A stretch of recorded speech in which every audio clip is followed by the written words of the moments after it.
Hi friends, जय श्री कृष्ण। आज આપણે બનાવીશું ફરાળી આલુ પરોઠા।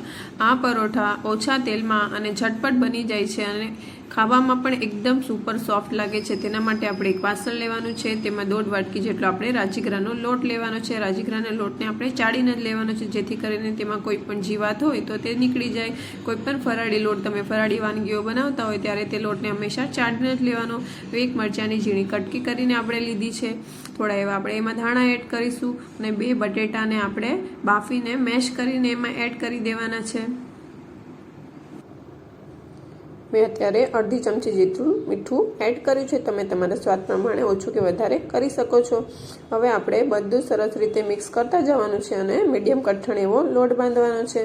પહેલાં બટેટાના માવાને અને લોટને સરસ રીતે મિક્સ કરી લેવાનું છે અને પછી જ આપણે તેમાં જોઈતા પ્રમાણમાં પાણી એડ કરીશું।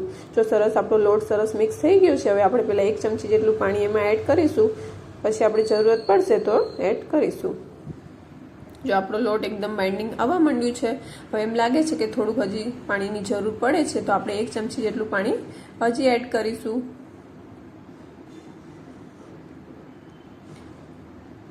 હવે સરસ પાછું મિક્સ કરી લેવાનું છે। તમારે મીડિયમ કઠણ એવો લોટ બાંધવાનો છે। જો તમારો લોટ સોફ્ટ થઈ જશે તો તમને પરોઠા વણતી વખતે પાટલી પર ચોટશે તે, એટલે આપણે થોડું થોડું પાણી એડ કરતા જવાનું છે અને કઠણ એવો લોટ બાંધી લેવાનો છે।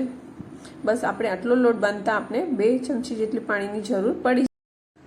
જો આ રીતનો આપણો લોટ હોવો જોઈએ। હવે આપણે તેને 10 મિનિટ માટે રેસ્ટ માટે મૂકી દઈશું। 10 મિનિટ પછી તમે જોશો તો તમારો લોટ સરસ સેટ થઈ ગયો હશે। હવે તેમાંથી આપણે લુવા કરી લેવાના છે।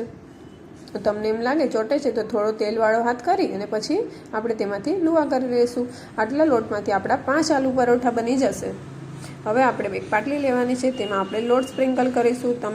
તમને જો લોટ ફાવે તો લોટ અને તેલ ફાવે તો તેલ પણ લગાવી શકો છો। હવે થોડો થોડો લોટ સ્પ્રિંકલ કરતું જવાનું છે અને પરાઠાને સરસ પાતળું એવું વણતું જવાનું છે। કિનારી થોડી થોડી ફાટે તો તેને થોડી થોડી જોઈન્ટ કરતી જવાની છે। જો આ રીતનું પરાઠું હળવે હાથે વણવાનું છે। જો તમે વજન આપશો તો તમારું પરોઠું પાટલી પર ચોટશે। એમ લાગે ચોટે છે તો થોડો થોડો લોટ સ્પ્રિંકલ કરતો જવાનો છે અને સરસ પાતળું એવું પરાઠું આપણે વણી લેવાનું છે। જો આપણું પરાઠું સરસ વણાઈ ગયું છે, આ રીતની થિકનેસ આપણે રાખીશું।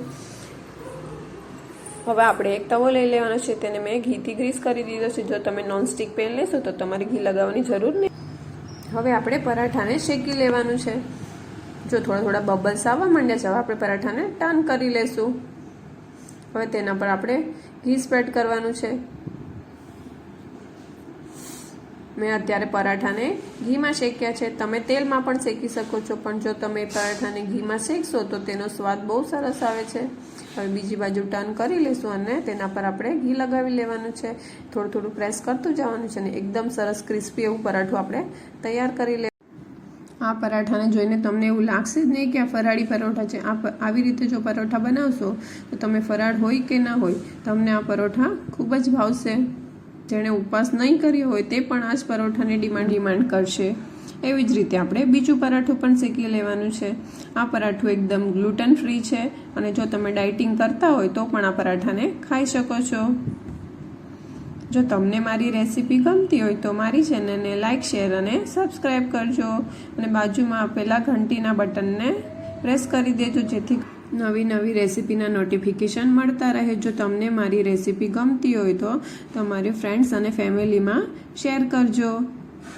આવી નવી નવી રેસીપી જોવા માટે મારી ચેનલને સબસ્ક્રાઈબ કરજો અને કમેન્ટ કરવાનું ભૂલતા નહીં, જેથી કરીને મને ખબર પડે કે મારા સબસ્ક્રાઈબર મારા વિડીયો ક્યાંથી જોવે છે।